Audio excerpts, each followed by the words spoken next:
अस्सलाम वालेकुम प्यारे बच्चों। ब्राउन मुंबई महानगर पालिका शिक्षण विभाग MCGM ऑनलाइन वर्चुअल क्लास में आप सभी का इस्तकबाल है, स्वागत है। मैं हूं आपका मुअल्लिम शम्स तबरेज़। चलिए करते हैं लेसन की शुरुआत।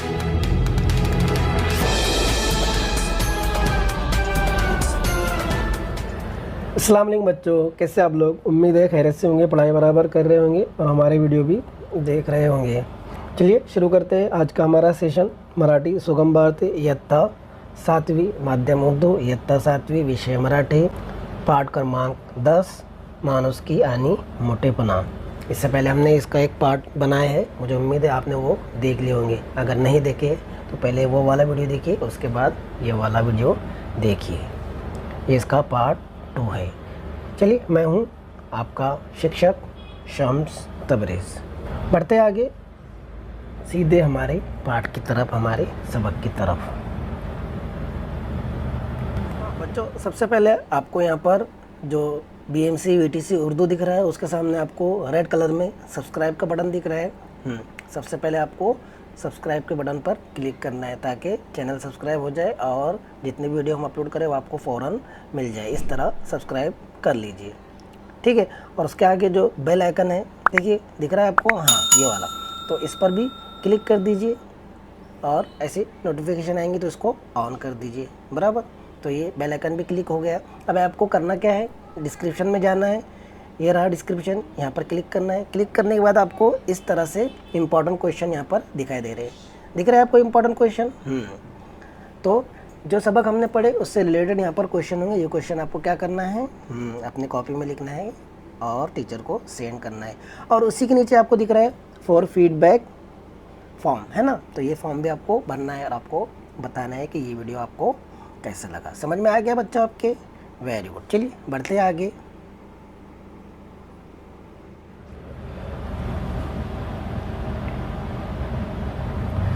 तो बच्चों, जैसा कि आप लोग जानते हैं, आज हम सबक पढ़ रहे हैं माणूस की आणि मोटेपना, जिसे लिखा है शंकर कवड़े जी ने। देख लेते हैं इनका परिचय। ये सब हम देख चुके हैं पिछले वीडियो में। आपने वो वीडियो अगर नहीं देखा है तो वो वाला वीडियो देख लीजिए। यहाँ पर हम देखेंगे कि पिछले वीडियो में हमने क्या देखा। तो सबसे पहले देखा हमने परिचय। किसका परिचय? शंकर कवड़े जी का परिचय यहाँ पर हमने देखा, आपको दिख रहा है। इसके अलावा ये पार्ट जो है माणूस कीचा मोटेपना, यहाँ से लिया हुआ है। और देख लेते हैं हमने पिछले वीडियो में और क्या देखा। तो पिछले वीडियो में हमने सबसे पहले देखा कि महाराज वीरभद्र सेन का क्या था, वाट दिवस होता। क्या होता? वाट दिवस होता। दरबार में सब लोग हाज़िर थे, सब लोग वहाँ पर आए हुए थे और राजा जो है थाट से बैठे हुए थे और सब लोग उनको शुभेच्छा दे रहे थे। ये पिछले वीडियो में हमने देख चुके हैं। इसके अलावा देखिए कि सब लोग उनको क्या दे रहे थे, मूल्यवान वस्तु ला के दे रहे थे, कीमती वस्तु लाकर दे रहे थे, हीरे मोती जवाहरात, सोने चांदी से बनी हुई चीज़ें लाकर उनको दे रहे थे। राजा को इस चीज़ की कमी नहीं थी, लेकिन उसका मकसद ये था कि अपनी बड़ाई हो कि मैंने राजा को ये दिया, और राजा उनसे बहुत खुश हो रहा था। क्या हो रहा था? बहुत खुश हो रहा था। क्यों? क्योंकि लोग उनको क्या दे रहे थे, सोना चांदी दे रहे थे गिफ्ट में। किसे दे रहे थे? राजा वीरभद्र सेन को। तो वहाँ पर एक वामन नाम का एक साधारण सा व्यक्ति भी आया था। जब उसने देखा कि ये सब चीज़ें हो रही तो वो सिर्फ एक गुलाब का छोटा सा फूल लेकर आया था। वो ये सोच रहा था मैं गुलाब का फूल दूँ या ना दूँ। अगर दूंगा, अगर राजा कबूल नहीं करेंगे तो मेरी फजीती हो जाएंगी, मेरी बेइज्जती हो जाएंगी, लोग सब मेरे पर क्या करेंगे, हंसेंगे। तो वो फूल वो राजा को दे या नहीं दे, ये वो सोच रहा था। तो आगे उसने तय किया कि मैं ये राजा को फूल ज़रूर दूंगा। तो वो राजा के पास गया और राजा को बोला कि राजा जी, ये मेरी तरफ से आपके लिए फूल है, मैं कोई मूल्यवान यानी कीमती चीज़ आपके लिए ला नहीं सकता क्योंकि मैं गरीब हूँ, बाग में काम करने वाला हूँ। और राजा को उसने दिया। राजा ने उस फूल को कबूल नहीं किया और सारे दरबारी क्या करने लगे, उस पर हंसने लगे। हंसने लगे, यहाँ तक हंसे कि राजा भी उस पर हंसने लगा कि कितना बड़ा मैं राजा हूँ और उसने सिर्फ एक फूल लेकर आया है, मैं इसे कैसे कबूल करूँ, ये वो सोच रहा था। तो वहाँ पर एक साधु महाराज भी हाजिर थे उसी दरबार में और ये सब देख रहे थे कि राजा ने कैसा व्यवहार किया है उस गरीब इंसान के साथ। तो उनको बड़ा दुख हुआ, वो राजा के सामने आया और उनको कहने लगे कि इस गरीब ने जो फूल लेकर आया तुझे इतना मामूली और इतना छोटा लगा कि तुझे भी इस पर हंसी आ गई। तो ये था पिछले वीडियो का रिकैप। अब हम बढ़ते हैं आज के लेसन की तरफ और समझते हैं सबक को आगे। तैयार है आप लोग? ओके, चलिए।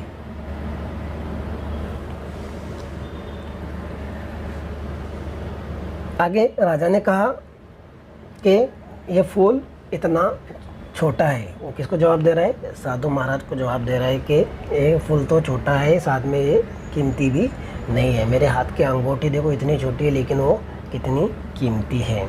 कम से कम ये फूल लेकर आया होता, बड़ा फूल लेकर आया था तो समझ में आता था। बढ़ते आगे।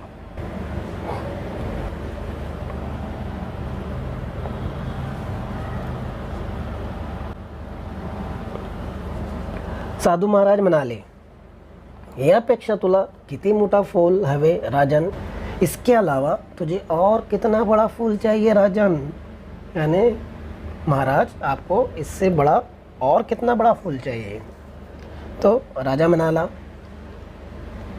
त्या फुलाचा आकारमान रथाच्या चाकावळे असतं, तर माझ्यासारख्या राजाला ते भेट म्हणून स्वीकारताना शोभून दिसला असता। क्या बोल रहा हो कि ये फूल जो लाया एक बहुत छोटा है। जैसा कि हमने पिछले स्लाइड में देखे कि कम से कम छोटा था तो कीमती होना चाहिए था, कीमती नहीं हो तो कम से कम बड़ा होना चाहिए था। तो महाराज उससे पूछ रहे साधु महाराज के कितना बड़ा चाहिए तेरे को और फूल? तो उसने कहा कि कम से कम रथ होता है ना, उसका जो चाक होता है, उसका जो पहिया होता है, कम से कम उतना बड़ा होता तो मुझे ये गिफ्ट लेने में अच्छा लगता, मुझे गिफ्ट शोभा देता। इसने इतना सा फूल लेकर आया जो ना तो बड़ा है और ना ही कीमती है। ठीक है, कीमती नहीं होता, कम से कम बड़ा होना चाहिए, इतना बड़ा होना चाहिए था, कम से कम रथ के चाक के इतना, रथ के पहिए के इतना, तो मुझे वो शोभा देता, मैं उसे खुशी खुशी कबूल करता। लेकिन ये है एकदम छोटा सा, और छोटा होने के साथ साथ ये कीमती भी नहीं है, तो मैं इसे कैसे कबूल करूँ? ये मुझे शोभा नहीं देता, मैं इसे कबूल नहीं कर सकता। मैं इतना बड़ा राजा हूँ, इतने लोग मुझे गिफ्ट दे रहे हैं, अलग अलग प्रकार के गिफ्ट दे रहे हैं, सोना चांदी हीरे मोती जवाहरात दे रहे हैं, और मैं एक साधारण सा फूल कबूल करूं?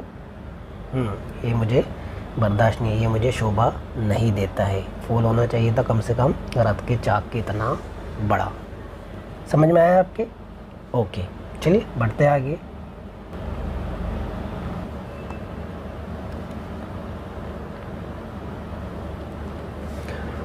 वृद्ध साधूने सिंतहास्य केला। साधू म्हणाले, रथ चक्र एवढा पुष्प माझ्या तरी पाहण्यात कधी आला नाही राजन। उन्होंने थोड़ा सा हंसे और बोले, किसने? साधु महाराज ने, कि इतना बड़ा फूल मैंने अपनी पूरी ज़िंदगी में कभी नहीं देखा राजा जी, कभी भी देखने में नहीं आया। आणि ते असला तरी तेवढा मोठा फूल खरेदी करण्याची या गरीब गृहस्थाची ऐपत नाही। क्या कह रहे हो कि मैंने इतना बड़ा फूल आज तक तो नहीं देखा, मेरे देखने में नहीं आया। अगर इतना बड़ा फूल होता भी तो इस गरीब की इतनी हैसियत नहीं है कि वो ये फूल खरीदे। तेव्हा लक्ष देऊन ऐक। तो ये बात समझने की कोशिश करो। यासारखा तू तर गरीब नाहीस, इसके जैसे तू तो गरीब नहीं है।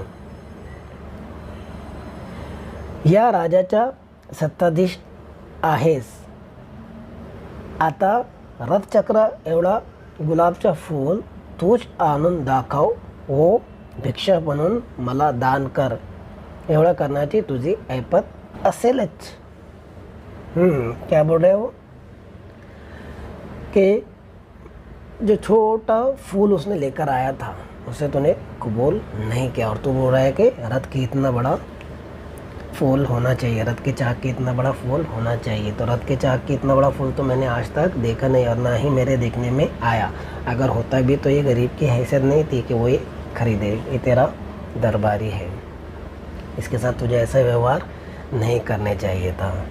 अब आगे बोल रहे साधु महाराज के रथ के चाक के इतना गुलाब का फूल तू मुझे लाकर दे। किसे कह रहे वो?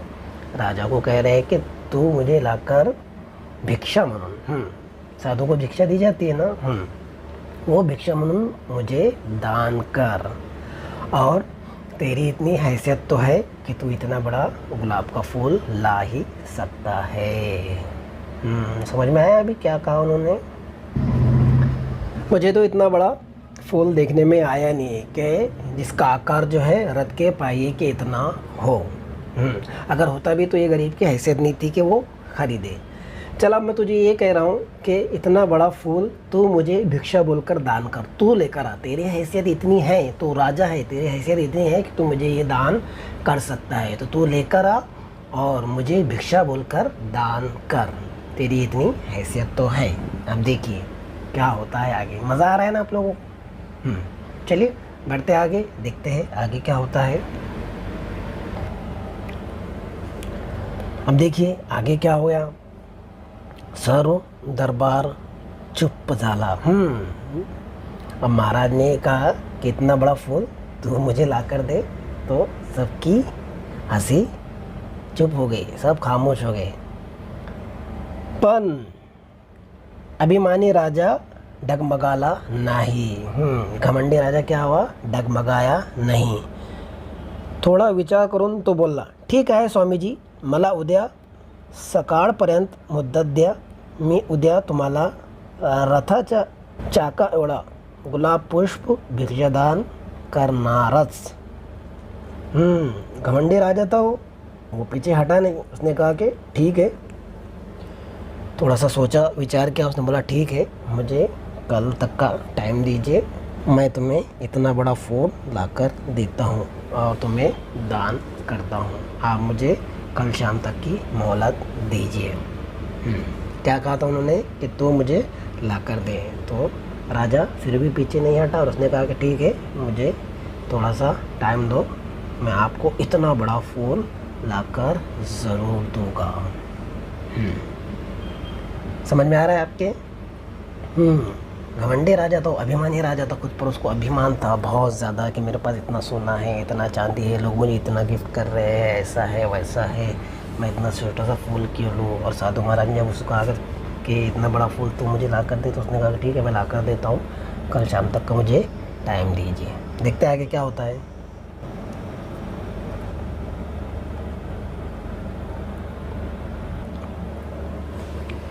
लागलीच राजाने या कामी एका कुशल कारागीरची निवड केली। रथचक्र एवढी गुलाबचे फूल बनवणे सोपे नसले तरी अशक्य नव्हते। कारागीर काळजीपूर्वक काम करू लागला। आपले कलाकौशल्य पणाला लावून त्याने रंगीत लाल कागदपासून मोठे गुलाब पुष्प तैयार केले। अब क्या हुआ, घमंडी राजा था तो उसने एक बेहतरीन कारागिर को लेकर आया और उसने बोला कि बनाना आसान नहीं है लेकिन नामुमकिन नहीं है। मुश्किल तो है लेकिन नामुमकिन नहीं है। तो उस कारागिर ने क्या किया, बनाना शुरू किया। कैसे बनाना शुरू किया? कागज़ का बड़ा फूल बनाना उसने शुरू किया। किसने? कारागिर ने। क्या क्या यहाँ पे राजा ने एक कारागिर को लेकर आया और उसको हुक्म दिया कि तू मेरे लिए इतना बड़ा फूल बना कर दे, क्योंकि वो बहुत बेहतरीन कारागिर था। तो उसने रंगीन कागज़ से गुलाब बनाना शुरू किया, गुलाब का फूल बनाना शुरू किया और तैयार किया। बढ़ते आगे।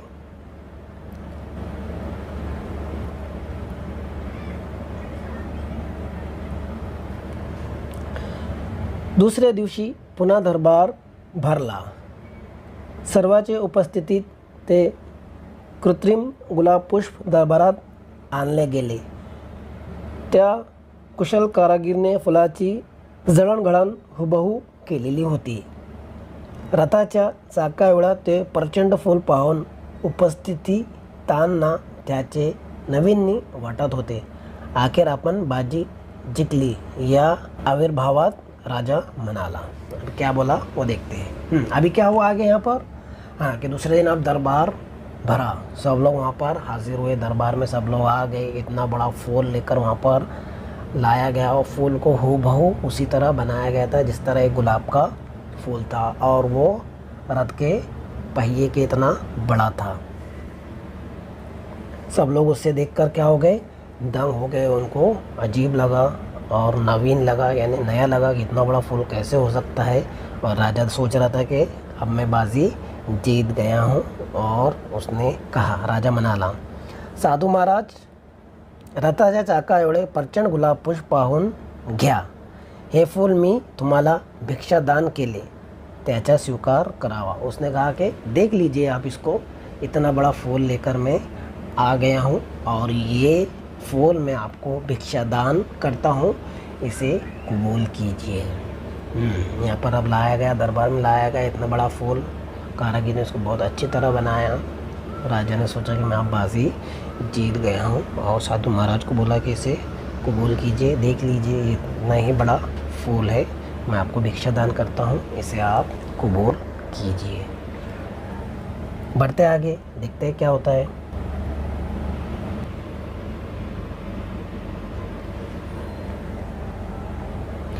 साधू महाराजांनी फुलाचा निरीक्षण केला आणि प्रशंसाही करू लागले। वा वा, उत्तम कलाकौशल्याचा हा एक नमुनाच आहे। धन्य तो कारागीर ज्याने ही कलाकृती साकारली। हिरवा डेट, लाल पाकड्या अगदी हुबहू आहेत। क्या कहा उन्होंने, साधु महाराज ने उसका निरीक्षण किया, उसकी जांच पड़ताल की, किसकी, फूल की, आगे पीछे से उसको देखा और उसकी तारीफ भी की कि ये बहुत ही सुंदर है और जिसने भी इसको बनाया है वो बहुत बेहतरीन कारागिर है और बेहतरीन कारागिर का ये नमूना है। धन्य है वो कारागिर जिसने इसको बनाया। बराबर हरे पत्ते हैं, हरा डेटा है और लाल पत्तियां है, अगदी वो बहु जैसे के वैसे ही, जैसे फूल होता है वैसा ही है ये। अब आगे कह रहे हो, फक्त एकच उन्वी राहिली याच्यात, फक्त एक ही कमी इसके अंदर रह गई, तेवढी तू भरून काढ राजन।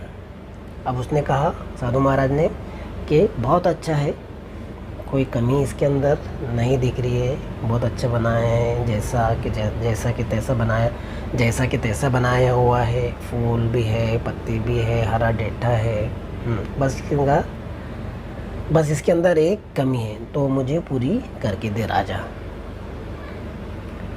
म्हणजे हे फूल मी आनंदाने स्वीकारेन, मतलब ये फूल मैं अब खुशी खुशी कबूल करूँगा, तो अगर वो छोटी सी चीज़ दूर कर देगा।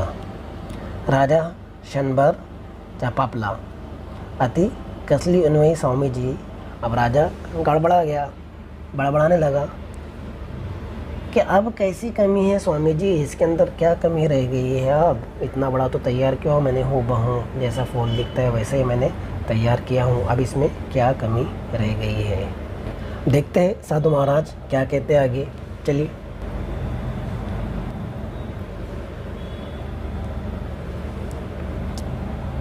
साधू महाराज शांत हसून नम्रपणे बोलू लागले। राजन, कलाकृती उत्कृष्ट आहे यात संशय नहीं। साधु महाराज क्या करे, थोड़ा सा हंसे और राजा को बोला कि जो बना हुआ है, जो कलाकृति है, वो उसमें किसी तरह का कोई शक नहीं है, बहुत ही बेहतरीन है। या फुलाला रंग रूप आकार आहे पण गंध नाही। इस फूल को क्या है, रंग है, रूप है, सब चीज़ें है, लेकिन इसके अंदर गंध नहीं है, यानी इसके अंदर खुशबू नहीं है। फूल क्या देता है, खुशबू देता है। और ये जो फूल बनाया होता है ये क्या का था, कागज़ का था, तो इसके अंदर खुशबू कहाँ से आएंगी। या प्रचंड फुलामुळे ऐवान हा दरबार गुलाबगंधाने दळवळून जायला हवा होता। कह रहे कि इस गुलाब की खुशबू से पूरा दरबार महकने लगना चाहिए था, लेकिन ऐसा नहीं हुआ है। सुगंध शिवाय या प्रचंड फुलाची काय कीमत उरली। खुशबू के बिना इस फूल की कीमत क्या होगी। सब चीज़ें तो इसके अंदर है, लेकिन जो असल चीज़ है खुशबू, वो इसके अंदर नहीं है। हे फूल मोठे असूनी खोटं आहे हे ध्यानात ठेव। क्या कह रहे हो? फूल बड़ा है, इसमें कोई शक नहीं है, लेकिन ये खोटा भी है। ये ध्यान में रख। सुगंधाशिवाय फूल शोभित नाही। खुशबू के बिना फूल शोभा नहीं देता, मग ते कितीही मोठा असो, फिर वो कितना भी बड़ा हो। माणूस कितीही मोठा असला तर माणुसकीशिवाय त्याचे मोठेपणाला किंमत नसते।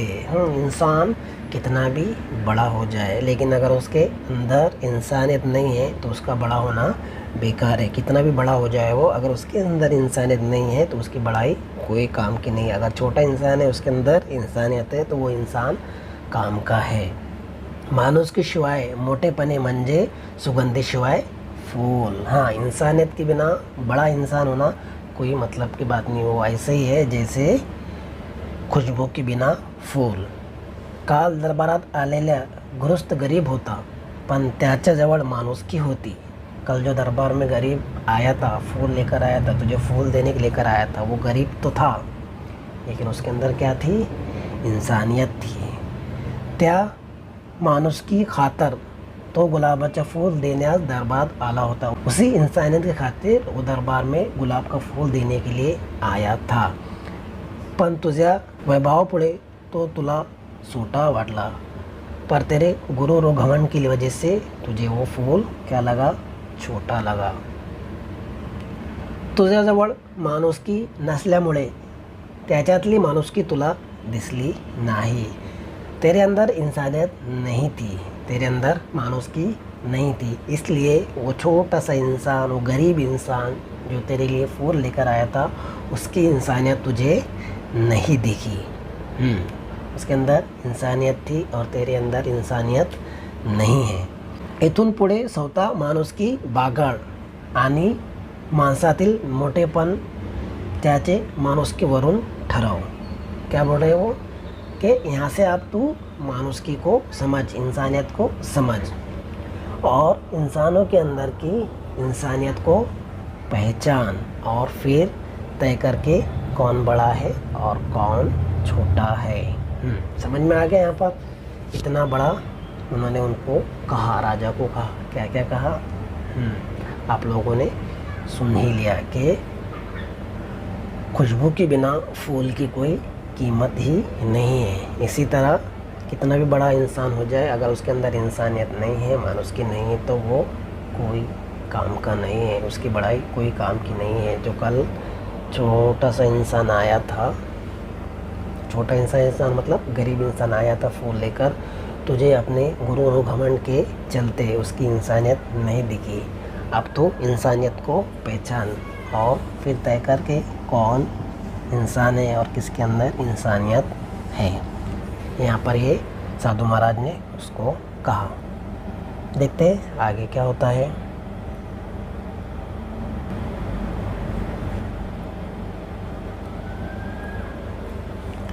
राजाला आपली चूक कळून आली। आपली चूक कबूल करून त्याने साधू महाराजांची क्षमा मागितली व इथून पुढे माणुसकी बागळून माणसातील मोठेपण बघण्याचे त्यांना वचन दिला।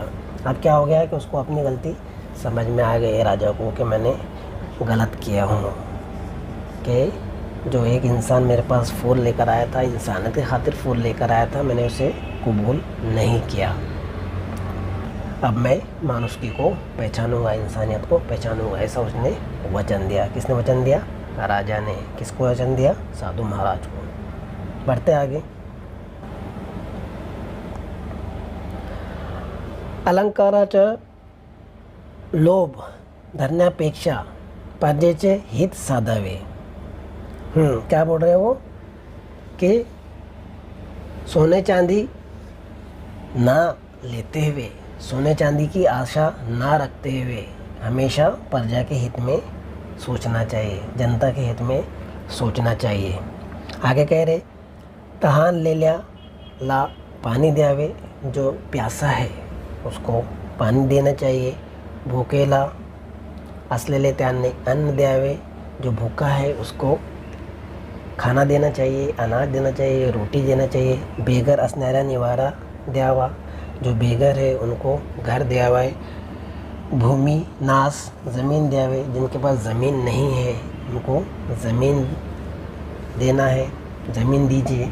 आणि अज्ञानी असेल त्यास ज्ञानी बनवावे, और जिसके पास ज्ञान नहीं है, जिसके पास इल्म नहीं है, उसको क्या दीजिए, तालीम दीजिए।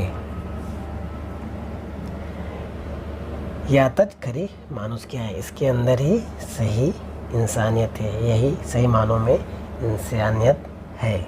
ये राजाला कड़ून शुक्ले होते, ये राजा की तरफ से गलती थी कि वो इस तरह नहीं सोचता कि जो भूखे हैं उनको खाना दीजिए, जो प्यासे हैं उनको पानी दीजिए, जिनके पास कपड़े नहीं हैं उनको कपड़े दो, जो बेघर है उनको घर दो, जिनके पास ज़मीन नहीं उनको ज़मीन दो, और जिसके पास ज्ञान नहीं है, इल्म नहीं है, उनको तालीम दो।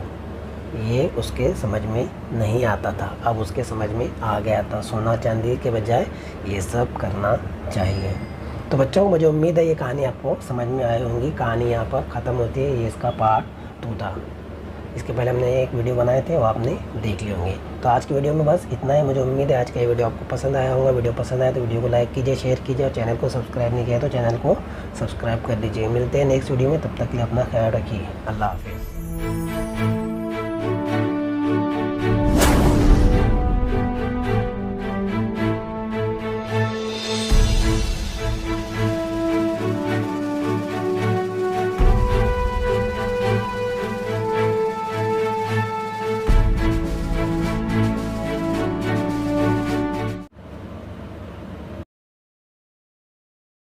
तो बच्चों, मुझे उम्मीद है आपको आज का लेसन पसंद आया होगा।